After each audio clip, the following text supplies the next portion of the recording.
Hello bachcho, let's read the question. Question say that if Z is the compressibility factor, van der Waals equation at low pressure can be written as option A, Z is equal to 1 plus RT upon PV.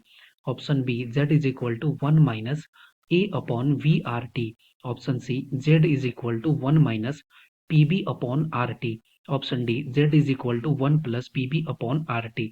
Discuss करते हैं। तो यहाँ पे इस question को करने के लिए की कॉन्सेप्ट क्या हो जाएगा, क्वेश्चन का की कॉन्सेप्ट हम लोग यहाँ पे यूज करेंगे van der Waals equation. van der Waals equation,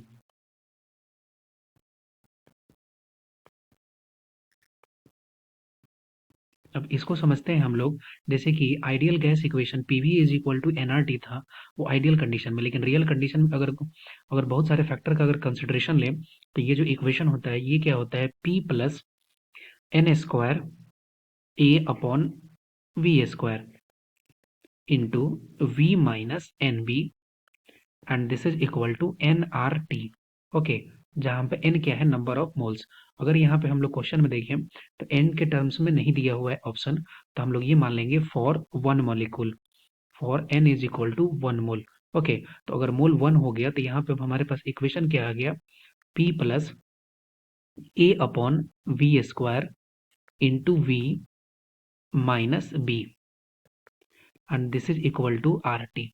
okay, ये इक्वेशन आ गया, इसको हम लोग मान लेते हैं इक्वेशन वन। ओके, अब यहाँ से हमें ये पता है कि क्वेश्चन में बोल रहा है कि एट लो प्रेशर पे बात करनी है।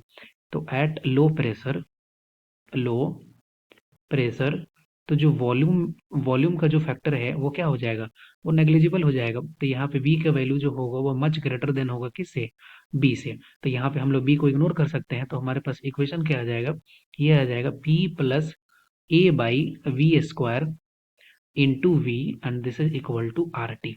अब यहाँ पे हम लोग मल्टीप्लाई कर देंगे, तो मल्टीप्लाई करेंगे तो ये हो जाएगा P V plus a upon V and this is equal to R T. Okay, ये इक्वेशन आ गया। अब इसको हम लोग क्या करेंगे, हम लोग रीअरेंज करेंगे। तो P V is equal to हम लोग क्या लिख सकते हैं, P V is equal to R T minus, R T minus क्या हो जाएगा, ए अपॉन वी, ये हो गया ए अपॉन वी। अब यहाँ से हमें पता है कि P V is equal to क्या होता है, ये होता है एन आर टी। ओके, तो यहाँ से हम लोग क्या करेंगे, आर टी से डिवाइड कर देंगे।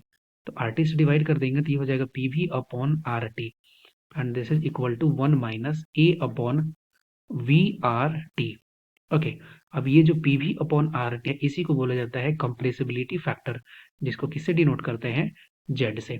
तो जेड इज इक्वल टू आ गया one minus a upon V R T. Okay, तो यहाँ पे कौन सा ऑप्शन सही हो गया, Z is equal to one minus P B upon a upon V R T. Option B is the right answer of this question. I hope you will be understood it well. Best of luck. Thank you.